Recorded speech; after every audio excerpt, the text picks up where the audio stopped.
So guys, what I'm doing right here in this video right here is after I took my hike up to the Wapiti shelter up there the last Saturday, somebody mentioned that wasn't exactly where the killings took place that I mentioned on that video. So somebody said there actually was a Wapiti 1. So finally, you guys, I have discovered a map online. It's a U.S. Geological Survey map that actually showed the location, you guys, of Wapiti 1. Now, I'm going to take you up there and show you where that was here just in a second. But I wanted you to see this water filling station. I've been driving by here for years, guys, and did not realize that this was actually where the Appalachian Trail went at that time. It wasn't over where it is now. They moved the Appalachian Trail over on the other side of Dismal Creek years ago, and I think it was right about in the timeline of 1981 when those killings took place. But there was a Wapiti 1 right up on this hill up here, guys, and I actually found it listed on the map and come out here this morning to find it. In fact, you guys, I drove through here as a young man right after I got out of the service many times, and there used to be a set of steps, you all, that went straight up the hill right along this road right here. Those steps took you right straight up, I'm pretty sure, right up to that shelter. But I read a blog, you guys, a hiker's blog, where people had talked about staying in this shelter the year that the murders happened, and right before it happened, as a matter of fact. And one of the bloggers said that he remembers cars going up and down a gravel road right below the shelter, which is right down there. So that just, to me, all that evidence just makes sense. And you can see the spring, you guys, on the Forest Service map. So this right here, you guys, is where the Appalachian Trail come to back in 1981. And it wouldn't have been that, if you go that direction, guys, it's probably 3/4 of a mile away. It wouldn't be that far off of the actual trail. So Wapiti 2 now, you guys, the new Wapiti, is about 2.5 miles that direction, going on toward Sugar Run Mountain there. Now, on the old map, you guys, the trail went from this shelter up this mountain, you guys, to Little Horse Gap. Somebody was using this place, you guys, as a permanent living station right off of the road there.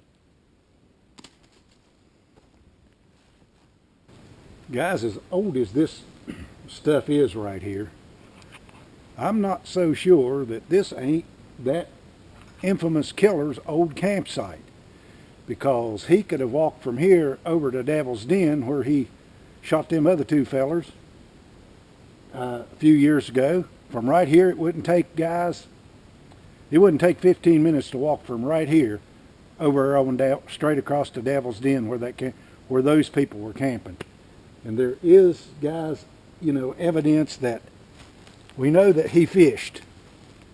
And there's a broken fishing pole that somebody has put back together with duct tape. So I'm not so sure, you guys, that this is not, they never did find out where he was camping. He just said my camp is nearby. So this right here, it's highly possible, guys, that this is where that fella was camping. Right up off of the road, out of sight from where Wapiti 1 was, if this wasn't Wapiti 1. This possibility could have been Wapiti 1, and he would have knew exactly where it was, because he had committed those killings back when the trail went through here. That's a mystery, you guys. So you can see right there. Now here, you all, is an old sleeping bag. And this type of sleeping bag, you guys, was not used by real outdoorsmen. This is actually it looks like it might be wool, but look at the pattern on this sleeping bag right here. This looks like a girl's sleeping bag to me. And I just wonder if he was ever seen wearing this particular toboggan right here. All right, you all, I measured the distance from where this is right here, where this old campsite is, over to Lions Den Road in a straight line going south. It's 0.37 miles over there. 0.373 miles. An easy 15-minute walk from here straight over there to the Lions Den Road. So this right here is a mystery, you guys, for sure. And I believe this is where the old boy was camped that was going to try to kill those boys over there that time. I'm believing this is Randall Smith's campsite. All right, you guys, right here is the place where the second attempt, this Randall Smith made his second attempt on a couple of fishermen's life right here. This is the very spot right here. I know just exactly where this is, and in a minute I'm going to get out my GPS thing over there and see how far it is from where that camp is over there to this spot right here. All right, you guys, from where I'm sitting right here right now at this particular spot, that old Whoppy 1 shelter was in that direction right there, guys, 0.946 miles, almost a mile away. From here to that campsite over there, you got to cross the creek, of course, to Dismal Creek there, but that's an easy 15-minute walk from here, you guys. I can walk over there in 15 minutes. I've done it many times. I hunt in this particular area right here. So here is the mystery that I'm trying to solve, is where his campsite was. Now, he said it was close to here somewhere. He told these fellas that were here at these two fishermen. He said it was close somewhere. So, you know, I got to thinking about it. If you are going to camp somewhere for a long time, you've got to have some type of a shelter to get in, so you can stay out of the weather. You can't just lay out here in the middle of the woods on the ground and just let it rain on you or whatever kind of weather you're having. So I know for a fact that right over there, since I found that on the map, you guys, where Wapiti 1 was, Mr. Smith knew where Wapiti 1 was back in 1981 when he murdered the other two hikers. He knew exactly where that was. So I'm not 100% positive, but it just makes sense. The stuff that I found over there, guys, that sleeping bag it's a girl's sleeping bag. So he wasn't an experienced outdoorsman, okay? But he had looks to me like a pretty nice tent there. And that old taped up fishing pole shows me, guys, that he'd either broke the fishing pole and tried to fix it back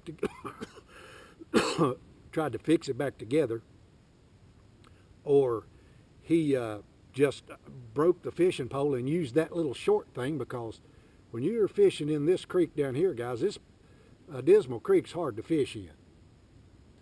So, you know, when I read the story about this, and, you know, I got interested in it, I just wanted to see if I could solve the mystery of where his camp was. And I think, guys, that I've solved that mystery. Now, I'm not 100% sure, but if something turns up to where at that campsite there that's positive identifies that fella, I'll bet you that's where it was. So I'm going to walk you guys from the main road over here, from where this campsite was, over to Lions Den. Of course, we're right here where you can fish. The camp is right up on top of the hill right there, you guys. Not 200 yards from right here. Right here is Dismal Creek. See there? Good fishing holes right in this particular section, if, you know, there's any fish in there. So let's go all the way over here and see how far away or how fast that I can walk over to Lions Den Road. Right here we are. We're on Lions Den Road. And we know that Lions Den ends up here where this gate is. So let's see how far it is from right here. Now, it wasn't even 5 minutes, guys, from the, or 6 minutes from the campsite that I found over there, over here to the Lions Den Road. Less than 5 minutes to walk over to the road and head back towards where these people were camped, which is just right around the curve there. It ain't even a tenth of a mile around there. It's probably, guys, 15 minutes from here back to where I started out. If you take a look right straight in that direction through them trees, you'll see a hump right there. Right over there, you guys, is where that campsite is. Right there. All right, you guys. Campsite is right up there. Right up there. It took me exactly 15 minutes to walk from here to over there where those people were camped.